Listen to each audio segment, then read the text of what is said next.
বন্ধুরা, village food waste Bengal চ্যানেলে তোমাদের অনেক অনেক স্বাগতম জানাই। তো বন্ধুরা, আজকে আমি একটা নতুন ধরনের রেসিপি নিয়ে চলে এসেছি। যে রেসিপিটা শেয়ার করব সেটা হচ্ছে পোস্ত ইলিশ। এই দেখো, আমি এখানে ইলিশ মাছ নিয়ে নিয়েছি। খুব বড় কিনিনি, ছোটো কিনিনি, মাঝি সাইজে কিনেছি। এই যে এরকম পিস হয়েছে। আজকে আমি এই ইলিশ দিয়ে আজকে পোস্ত ইলিশ বানাবো। তাই বন্ধুরা, তোমরা তো সর্ষে ইলিশ খেয়ে থাকো, তোমরা বাড়িতে এরকম পোস্ত ইলিশ বানিয়ে খাবে, ভীষণ ভালো লাগবে। এটা ছোট বড় সবাই পছন্দ করবে এবং হঠাৎ করে যদি অতিথি আসে তাদেরও করে দেবে, তারাও খেয়ে ভীষণ ভালো বলবে। তাই পোস্ত ইলিশ করতে কী কী লাগে সেটাও তোমাদেরকে দেখাবো। তার প্রথমে মাছগুলোকে ধুয়ে নেবো। তাই বন্ধুরা, তোমরা আশা করি পুরো ভিডিও দেখতে থাকো, তোমাদের ভালো লাগবে। মাছগুলো জলে ধুয়ে নিই।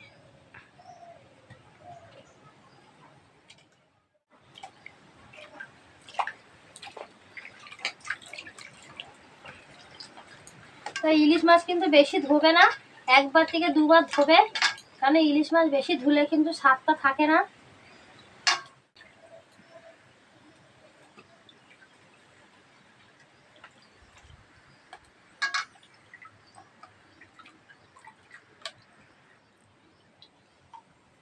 জলে মাছগুলো ধুয়ে নিয়েছি, আগে থাকতে জলে ধুয়ে নিয়েছি। তাই পোস্ত দিয়ে ইলিশ মাছ তৈরি করতে লাগবে। ইলিশ মাছ, একটু সামান্য পরিমাণে সর্ষে নিয়েছি, সাদা সর্ষে। এই দেখো বন্ধুরা, আমি এখানে মাছ কিন্তু বেশি করবো না, অল্প দিয়েই করব। যখন তোমরা বেশি করবে একটু বেশি পরিমাণে মশলা দেবে, আমি এখানে কম কম মশলা দিয়ে করছি। 4-5টা কাঁচা লঙ্কা নিয়ে নিয়েছি, কালো জিরে, সামান্য নুন, সামান্য জিরার গুঁড়া, সামান্য হলুদ গুঁড়া, সামান্য লঙ্কার গুঁড়া। আর এই যে বন্ধুরা, আমি যেহেতু পোস্ত দিয়ে বানাবো ইলিশ মাছটা, তাই পোস্তটা বেশি নিয়েছি। এখন যা পোস্তর দাম বন্ধুরা, দেখো এই যে এইটুকু পোস্ত 30 টাকা নিয়েছে। তাই তোমরা যদি মনে করো বেশি পোস্ত দিয়ে করবে তাহলে আরও ভালো লাগবে।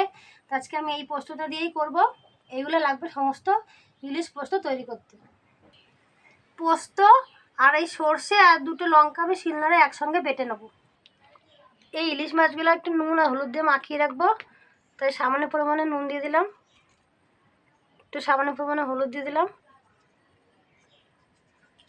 মাছটাকে মাখিয়ে নেব ভালো করে।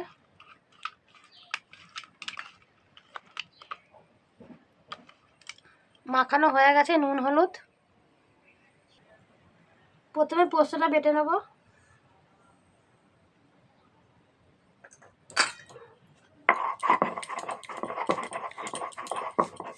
এই পোস্ত দিয়ে ইলিশ মাছ খেতে বন্ধুরা ভীষণ ভালো লাগবে, না করলে তোমরা বুঝবেই না কতটা সুন্দর খেতে।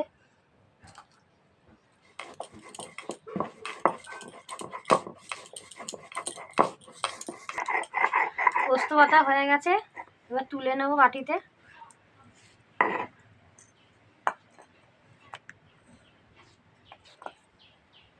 এবার সর্ষে আর এই 2টো লঙ্কা আমি শিলনোড়ায় বেটে নেব।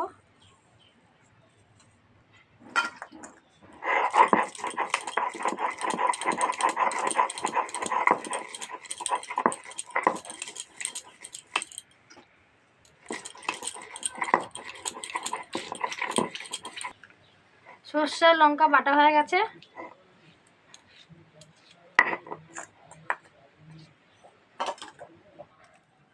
পাত্র নিয়ে নিয়েছি, এই পাত্রের মধ্যে আগে থাকতে নুন হলুদ মাছটা মাখিয়ে রেখেছি, সেগুলো দিয়ে দেবো।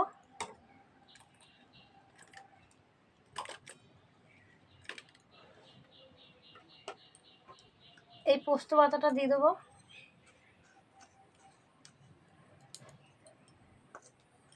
সর্ষে আর লঙ্কা বেটে রেখেছি, সেটা দিয়ে দেবো।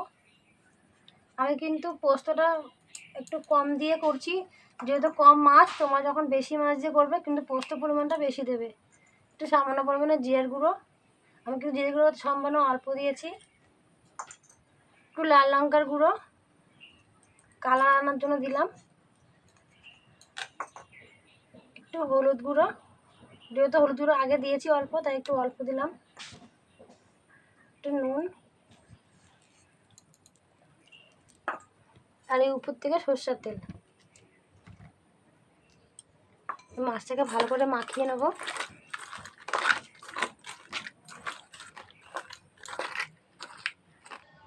সব কিছু দিয়ে মাছটাকে ভালো করে মাখিয়ে নিয়েছি। এবার উনানটাকে ধরিয়ে নেব। ওইদিকে রান্না জায়গা সব করে নিয়েছি, তাই এদিকে উনানটাকে ধরিয়ে নিচ্ছি।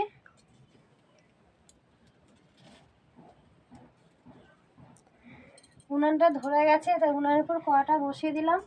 কড়াটা একটু গরম হবে। কড়াই গরম হয়ে গেছে, তাই সরষের তেল দিয়ে দেবো। তেলটা একটু গরম হবে।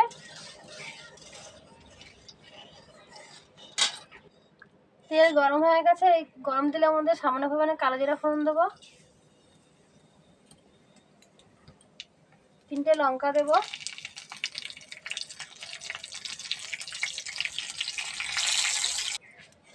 এবার এর মধ্যে মাছগুলো যে মশলার পোস্ত দিয়ে মাখিয়ে রেখেছি সেটা আমি দিয়ে দেবো।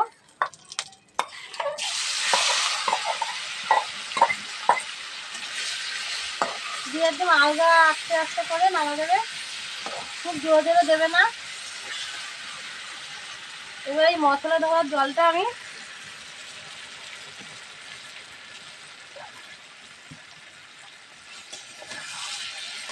খুব আস্তে আস্তে করে নাড়া দেবে।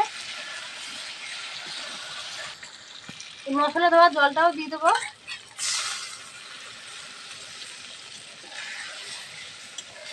এবার কিছুক্ষণ ধরে একটা জাল দিয়ে দেবো, আর খুব আস্তে আস্তে নাড়া দেবে। কিছুক্ষণ ধরে জাল দিয়ে নিয়েছি, আর দেখো বন্ধুরা কতটা সুন্দর হয়েছে, আর কি সুন্দর একটা গন্ধ বেরোচ্ছে। অবশেষে আমার পোস্ত দিয়ে ইলিশ তৈরি হয়ে গেছে। এবার নামিয়ে নেব।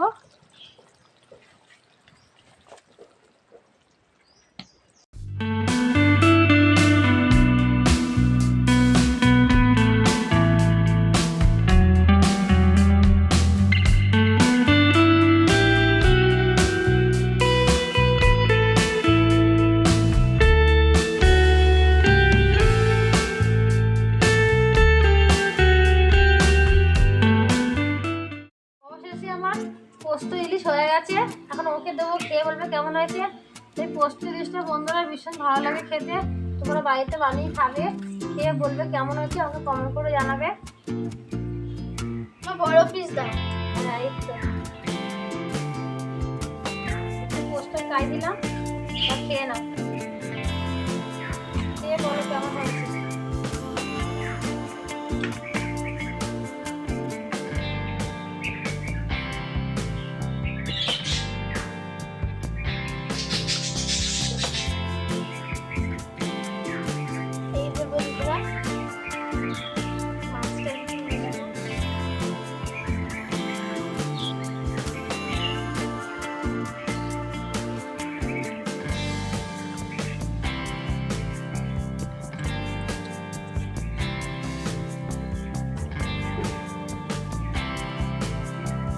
খুব কাটা দেখে খাবি।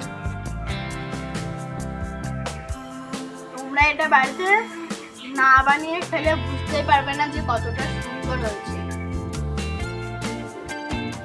এই রেসিপিটা দারুণ হয়েছে, খুব সুন্দর আছে মা।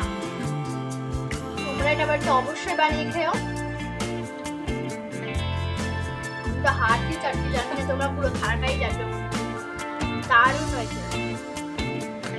আর এরকম রেসিপি দেখতে হলে ভিলেজ ফুড ওয়েলকাম চ্যানেলকে অবশ্যই সাবস্ক্রাইব করে দিও, লাইক করে শেয়ার অবশ্যই করে। ধন্যবাদ। পরের ভিডিওতে আবার দেখা হবে।